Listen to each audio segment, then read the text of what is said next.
सभी को नमस्कार। दोस्तों, जैसा कि मैंने आपसे प्रॉमिस किया था कि हम लगातार यहाँ पे हिंदी मीडियम के जो आईएएस हाल ही में सिलेक्ट हुए हैं उनको लगातार यहाँ पे लाते रहेंगे।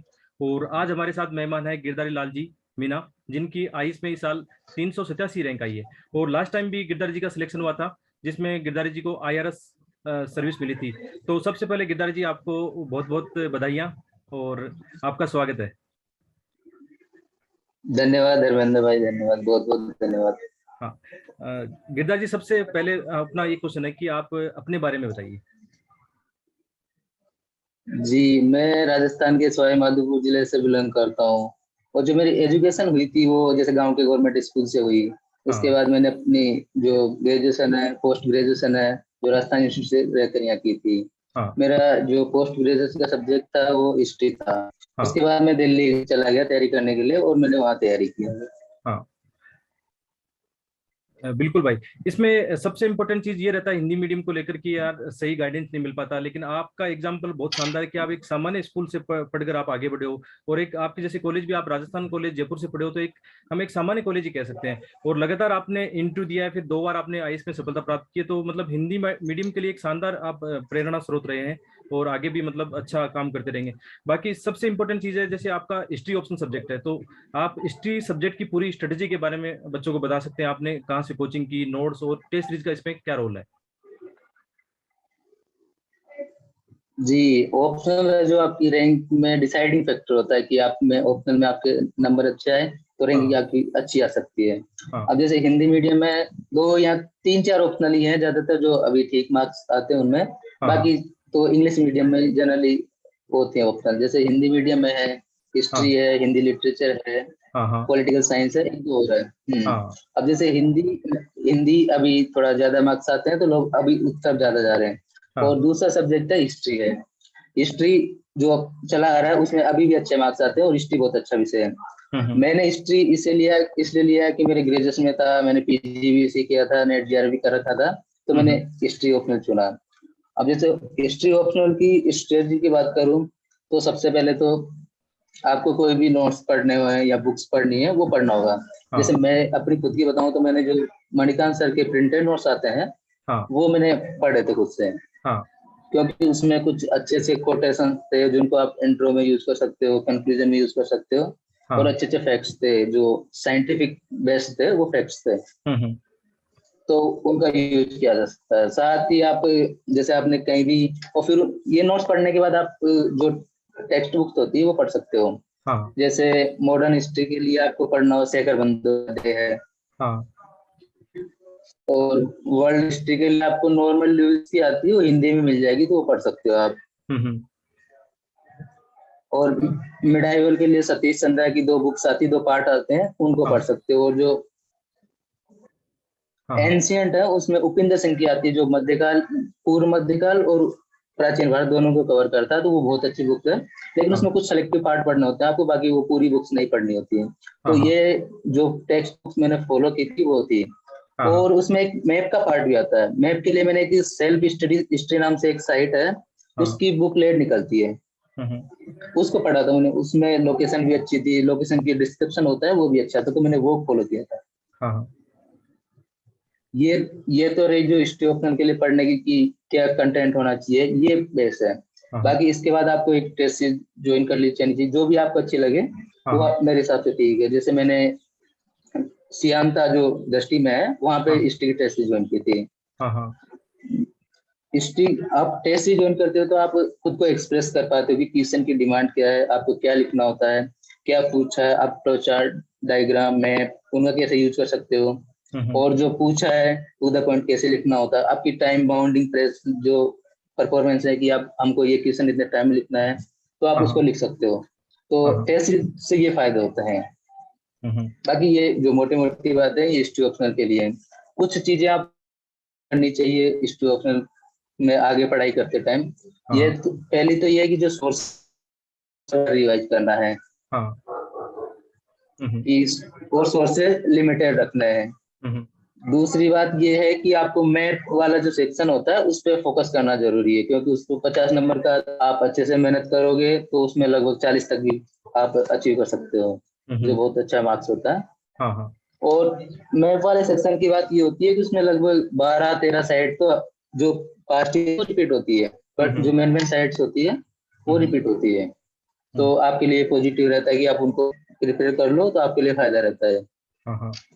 और जो क्वेश्चंस की बात होती है तो पास्ट ईयर की वो भी जनरली रिपीट हो जाते हैं, जैसे आधा क्वेश्चन रिपीट हो गया इस साल, मतलब कुछ दूसरा रहता है।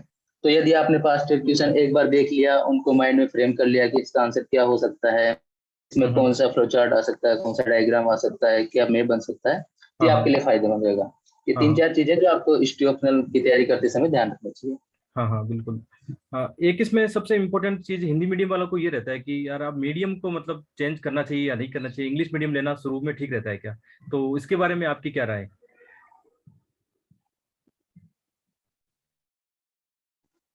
मीडियम है कि आप जो आपने जैसे बेसिक बेसिक एजुकेशन जिस मीडियम में ली है, हाँ तो उसको चेंज करना थोड़ा बड़ा मुश्किल होता है कि आप 1-2 साल उसमें देना पड़ता है आपको।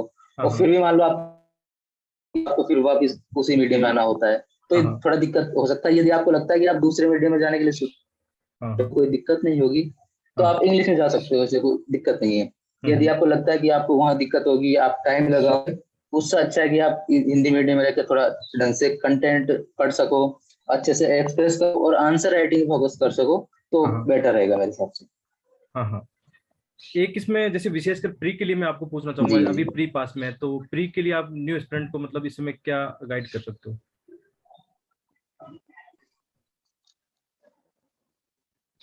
खुद से बताता हूँ, जैसे मैंने सबसे पहले 2017 में प्री दिया था। तब हाँ मैं कुछ अपनी गलतियां थी, जैसे पढ़ने में या कुछ भी गलतियां थी, हाँ उनकी हाँ वजह से मैं प्रीलिम्स क्रैक नहीं कर पाया था, कुछ हाँ हाँ मार्जिन से रह गया था। हाँ फिर अगली बार मैंने सुधार किया, हाँ तो हाँ तब से मेरे लिए प्रीलिम्स मतलब बाधा नहीं रही। जैसे 126 मार्क्स आए, हाँ 2019 में 110 आए, और हाँ अभी 2020 वाली उसमें लगभग 130 के आसपास। प्रीलिम्स मेरे लिए फिर हर्डल नहीं रही। हाँ हाँ तो प्रीलिम्स के हिसाब से बताऊं तो प्रीलिम्स में सबसे पहले होता है क्वेश्चन की डिमांड को, कि हाँ हाँ जो उसने क्वेश्चन दिया है उसी के अकॉर्डिंग सोचो। क्वेश्चन में कुछ वर्ड ओनली होता है, ऑल होता है, उनको हाँ। हाईलाइट करो, कि हम्म। सही पूछा है गलत पूछा है उस पे ध्यान दो।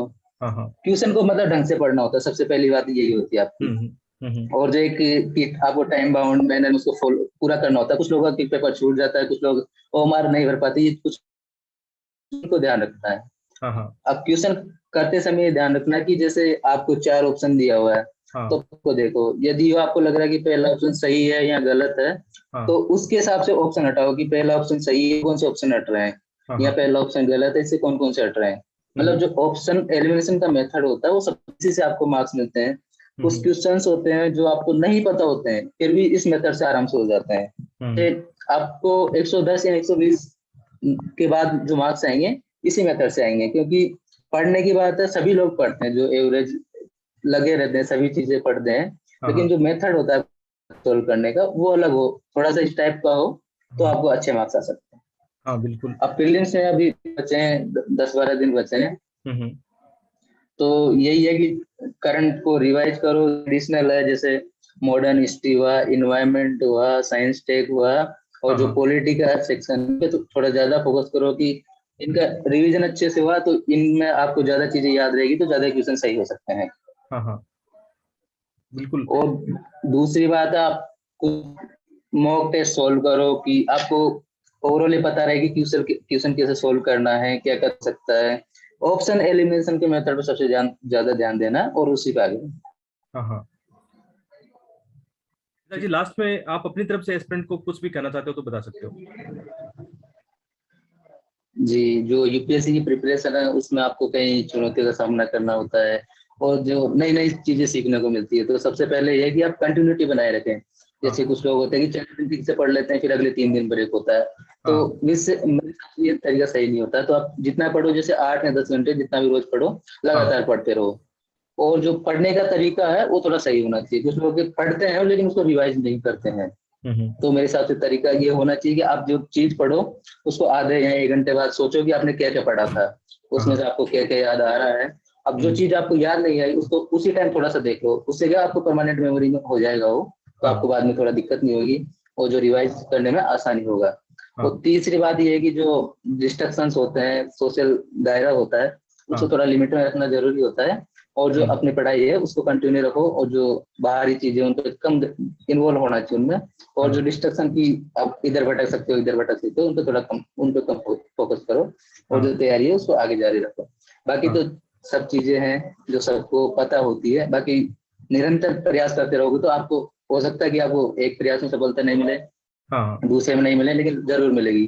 जैसे मैं खुद की बताऊं, मैंने पहले प्री फेल हुआ, फिर 18 मैंने इंटरव्यू दिया, लेकिन इंटरव्यू फाइनल नहीं हुआ। फिर मैंने 19 में दिया, 19 में मेरे को IRS मिला, अब 20 में मेरे को पर जो प्रॉपर IAS है वो मिल जाएगा। तो लगातार प्रयत्न करते रहोगे तो आपको सफलता जरूर मिलेगी। ठीक है गिरिराज जी, आपको बहुत बहुत धन्यवाद यार, आपने मतलब एक समय निकाल के यहाँ पे स्टूडेंट को गाइड किया। बाकी भी कभी और कभी आपकी सेवा की आवश्यकता होगी जरूर याद करेंगे आपको, बिल्कुल टाइम देना। धन्यवाद। बिल्कुल बिल्कुल धर्मेंद्र भाई, थैंक यू धर्मेंद्र भाई। ओके।